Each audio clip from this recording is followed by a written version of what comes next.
Niklsun here, and welcome to Coming Soon Reviews. On this week's show, I will be reviewing the brand new Marvel film, Avengers: Age of Ultron.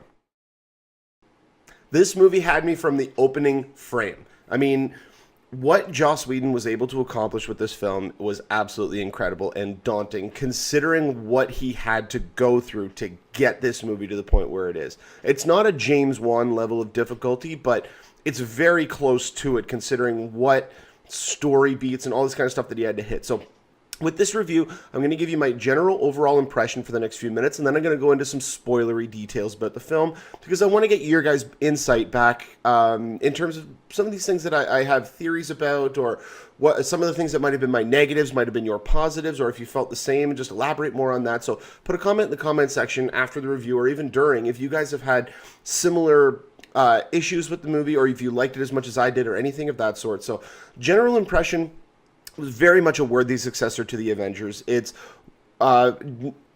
based on what the trailers gave you, it didn't look like it was going to be all that much fun in terms of it being very humorous and with a lot of quips, but they held back on a lot of that stuff. A lot of that was not in the trailers for good reason, because when you watch the film, and even the ones that were in there, you know, they play a different role when you're watching the movie, and they hit just that much harder. But overall, yeah, I mean, the action sequences were great, and there were more of them than there were in the first Avengers. I felt that the Joss Whedon was a lot more adept at cinematic filmmaking as opposed to television filmmaking in this movie. You could really see that he kind of let his wings go, you know. He didn't look visually like he had any restraints.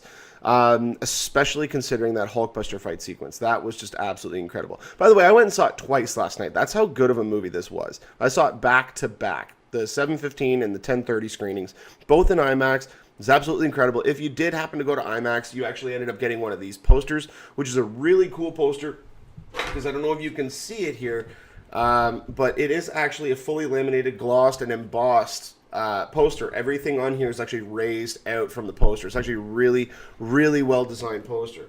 And it's got all the classic heroes on the cover as well, which I thought was really cool. But I mean, overall, while this movie had a few pitfalls, just like every movie does, even the first Avengers did, but we were just so overjoyed by seeing it that we kind of let a lot of those things go. And now that a lot of that novelty had fallen off with this movie, so there were other things that they had to focus on, which I'll get into in my spoilery section of the review. But overall, very funny movie, especially the villain, and a really well thought out villain. Like, Ultron was actually a really imposing and intimidating villain.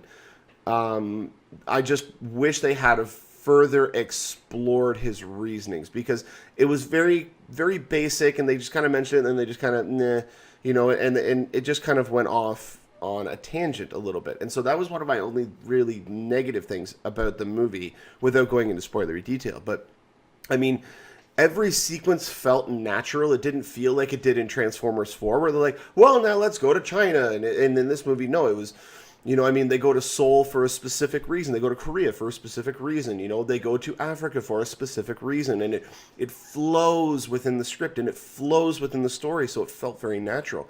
So overall, I really, really liked this movie. My overall score of the film would be an 8.5 out of 10. I just felt there were a few things that they could have done a little bit better. Actually, surprisingly enough, even though the movie was about 2 hours and 15 minutes, it could have been a little bit longer.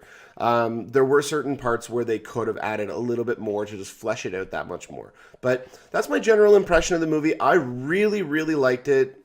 I would say that The Avengers was a more entertaining movie, but I don't know if we're going to get a more popcorn-heavy film this summer than what we just got with Avengers: Age of Ultron. It was a really well-rounded movie. I really liked it, and I really enjoyed it, so I hope you guys do the same. So that is the end of my overall impression. Now I'm going to get into some spoilery stuff. So if you guys don't want to be spoiled yet, if you haven't watched the movie, you can turn this off now, or just pause it and revisit it after you've watched the movie. So here's a couple of things that I really liked about the film. Hawkeye was used so well in the movie. I mean, you know, his character was fully fleshed out. You got to meet his family. You got to see kind of what it was like for the one guy on the team who, I mean, even Black Widow, yes, but she is a little bit more advanced than Hawkeye is, and Hawkeye really is aware of that in this movie, which I thought was really good. I mean, he talks about it. He says that one line, which was unfortunately spoiled in the trailers. Luckily, I didn't see that, but I read about it everywhere, so I already knew the line. But he's like, "We're on a flying city. We're on a flying city. There's an army. We're fighting an army of robots, and I have a bow and arrow. None of this makes sense." Like it was, and then the little quip when Quicksilver picks up Scarlet Witch and then runs off. He's like, "Catch up, old man." And he just pulls out his bow and arrow. He's like, "Be so easy. No one's around." He's about to shoot him. He's like, "Oh yeah, you little bastard," and runs off, just quipping to himself. I thought it was a really, really great thing to see Hawkeye be given the spotlight in this movie because he was very much shortchanged in the first film. The best part of this movie, absolutely, and I'm so glad that they hid him from the trailers, was the Vision. The Vision was incredible. He's not in it that much. He's only in it for about 20, 25 minutes. But he was absolutely perfect. He could have been used more, but I understand why he was held back a little bit. They're going to be using him further on in the Marvel Cinematic Universe. But more importantly, there were only so many things that they could give him to do without taking away from the other characters. Because, I mean, let's face it, when you look at the Avengers roster in this movie, there are 9 Avengers, 9 main characters, 6 returning, 3 being introduced, plus a brand new villain that you have to introduce. And speaking of the villain, James Spader as Ultron, I did not anticipate how funny he was going to be. He's like, and people make smaller people children. The word escaped me for a second. I mean, like, then he's like, I can't physically throw up in my mouth when he's talking about Captain America and how righteous he actually is. I mean, it was really, really well written dialogue, and you could not have had a better voice actor than James Spader deliver those lines. I mean, this usually always happens after you get a great performance out of somebody, but I can't see anybody else voicing that character. I really can't. I mean, as I stated earlier in the review, the Hulk versus Hulkbuster fight sequence. I mean, that one shot where he punches Banner. I don't know if it was when he swung the elevator down on him or when he punched him, but Hulk kind of grabs the tooth with his tongue and spits out the tooth and just looks at him angrily, and then it just pauses on Tony like, "I'm sorry." He's so scared. And that was one of the most laugh out loud moments of the movie. I thought that was so well done. They further the Infinity Stone storyline, which I was so happy about. You get an explanation as to what the Mind Stone actually is. It's the yellow gem, which was inside the blue housing. So that's why it was confusing to a lot of people, saying, well, there can't be 2 blue gems. This doesn't make any sense. One of them can't be a gem. But it turns out, no, that was just a blue housing for the yellow gem, which I thought I was wondering how they were going to do that. But then that leads into what's going to happen down the line. Because, I mean, judging by, and again, this is spoiler territory, so be warned, but with Thanos getting the Infinity Gauntlet in the after credit sequence, does that mean that in Infinity War, Vision's going to die? Because he has the Mind Stone in his head. Like, it's part of his head, which he shoots an awesome laser beam out of, which I thought was awesome. But like, I wonder what that means for the future of the Vision, because they have now successfully created one of the most fascinating characters in the Marvel Cinematic Universe, and they can't, on his next iteration, kill him off. Like, I hope they don't do that. It's like bringing Chuck Norris into a movie for 10 minutes later to kill him off. I mean, you don't do that. And I hope that that's not their plan. One of the standouts for me as well was the opening shot. That opening shot, that put the one shot in Avengers to shame, with the one tracking camera shot of all the Avengers going through, and like you see Hulk, Thor jumping up and smash a whole bunch of things, and then goes back down to Captain America, grabs a guy, and while he's riding on his motorcycle, he's dragging him, and then he throws him. I mean, it was so well done. They used everybody's powers so well. I was really happy with all of that. And then at the end, when we get to see what the new Avengers roster looks like, I love Falcon's new duds. That suit looks really cool. Scarlet Witch with her new outfit, I think looks really cool. And it's more fitting to, or closer, I should say, to her comic book counterpart. Because her comic book counterpart, let's face it, was a very exploited character. Let's be honest here. She didn't leave a lot to the imagination. And they kind of hinted at that with this because it was almost like a corset that she was wearing. Like it was a jacket, but it almost felt like a corset. It just looked, even though we only got a quick glimpse of it, it fit. It worked really well, and it was a nice evolution of her character. But then, the new Avengers roster is Captain America, it's Black Widow, it's War Machine, it's Vision, it's Scarlet Witch, and it's Falcon. That's a really cool team to be seen. Now, does that mean, though, that because we know something is going to happen in Infinity War to get the original team back together, now, does that mean that we're going to see Falcon die? Because that's going to bring Captain America back in. Are we going to see Vision die as a reason to bring Tony Stark back into the mix? Or are we going to see Scarlet Witch die for a reason? Which I assume they're going to further explore in Civil War because she's in Civil War. Okay, here's some of my negatives.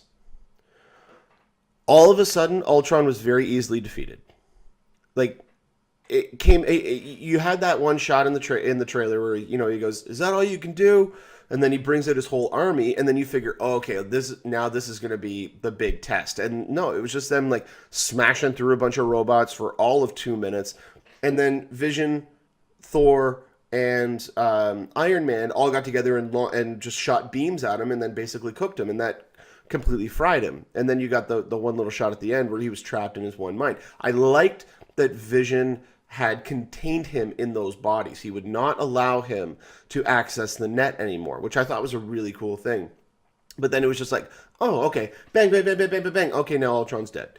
And they could have done that better because that underserved what the villain was supposed to be in the movie. This was supposed to be this unstoppable machine. And then, oh no, if we come together, we can defeat anything. And, I wish that it had have been kind of like a Guardians of the Galaxy type scenario where all of them did team up because they had just been beaten. But in this case, no, they were winning. Like they had their plan. The only thing that they were still trying to figure out was how to stop that giant crater thing or that giant block of land, I guess you call it, from dropping down and destroying the Earth. That was the biggest enemy, was fighting that machine. And also, no, I guess this is reading too much into it, but how quickly could Ultron have made all of that stuff? That's the thing. I don't know how much time actually passed within this movie, but Ultron made that whole launch pad thing very fast, and I don't know, maybe it's just a little plot hole. But another plot hole to me was Scarlet Witch's hexing power apparently can supersede the Mind Stone. She's more powerful than an Infinity Stone. I don't know about that because then Thanos would be looking at her because she was very easily able to just go she just went, and then all of a sudden the effects of the Mind Stone were overtaken. It was very odd to me. If somebody could explain what actually happened there, if she just kind of not overrode it, but just kind of made it so that it was erased out of her mind, I don't know. Put a comment in the comment section if you guys know exactly what happened there.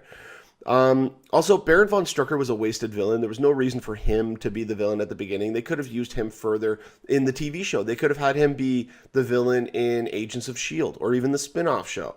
And then my final negative was the twins' accents. I don't know why they had to have accents. I really don't.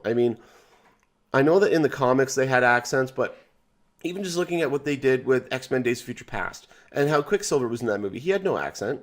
He was still known as a Maximoff. He was still of Russian descent, but he didn't need an accent. And I wish they just had gone that route in this movie. But again, very minor, problems. Again, just how they dispatched of the villain. I wish they had fleshed that out a little bit more. It almost seemed like, oh, we got to take care of this. Or they blast him and he dies. That's kind of what it felt like. It just felt rushed. And but yeah, now let's get into some theories. Where is Hulk going? Now, the original theories that came out a year and a half ago were that Hulk's actually going to be put onto a Quinjet and he's going to be launched into space because they can't contain him anymore. Now, about half of that is true. Hulk actually traps himself on the Quinjet and just kind of is seen going off, but we don't know where. We don't know if it was because he just all of a sudden looks up. Now, was that hinting at the fact that he might want to go up to space, or was that just saying, he's just sitting there and he's now accepting the fact that as the Hulk, he can still think. He is still able of conscious thought, which I really like that they explored that in this. With the lullaby and all that kind of stuff, it was really well done. But where is he going? I hope we find out before Infinity War, but I have a feeling we're not going to find out until then. did Thanos break into Odin's vault? Was that actually Odin's vault that he stole that from? And if so, what happened to Asgard? You know, is Thor going to go back there and find that Asgard was destroyed? Because how else would the Bifrost have been open? You know, like that. There's a couple of things that I think that they need to further explore. And I would have really liked for them to have an after-credit sequence instead of just a mid-credit sequence, because it could have maybe just a little nugget of, you know, Thor landing there and looking up and all of a sudden everything's on fire. You know, that would have been interesting to see. Okay, now we're getting into Thor Ragnarok. What the hell's going on here? Yeah, I mean, I was blown away. I was actually considering when I went in to go watch it the first time, before the movie actually started, I was thinking, should I return that other ticket? Because I don't know if I'm going to want to watch the movie back to back. And then that opening shot sold me on sticking around and watching the second time again. Like that whole minute-long shot of going through everybody was just incredible. So much fun. Highly recommend it. Go out and see it if you haven't already seen it. If you have seen it, go see it again. It's even better the second time. I can vouch for that. But yeah, overall, 8.5 out of 10. There were certain areas they could have improved, but just like every movie has areas to improve. So overall, loved it. Thought it was a great, great movie. Can't wait to see the further exploits of the Marvel Cinematic Universe. But let me know what you guys think in the comment section below. Were you happy? Were you upset? Did you not like it? Did you love it? Let me know in the comment section below. And check back in the next couple of weeks for my review. The next one I am planning on doing, I believe, is Mad Max Fury Road. So that'll be in about 2 weeks. So check back for that. And also check out Coming Soon Movie News with Niklsun. It'll be on every Monday, Wednesday, and Friday. Possibly even more frequently in the upcoming future, depending on, you know, how my schedules work out. So check that out. And if you haven't already, click that subscribe button and follow me on Instagram and Twitter at Niklsun, Niklsun, for all of your movie updates. And also you can like our Facebook fan page at facebook.com/movie news with Niklsun. And until next time, you guys enjoy the rest of your day. Take care.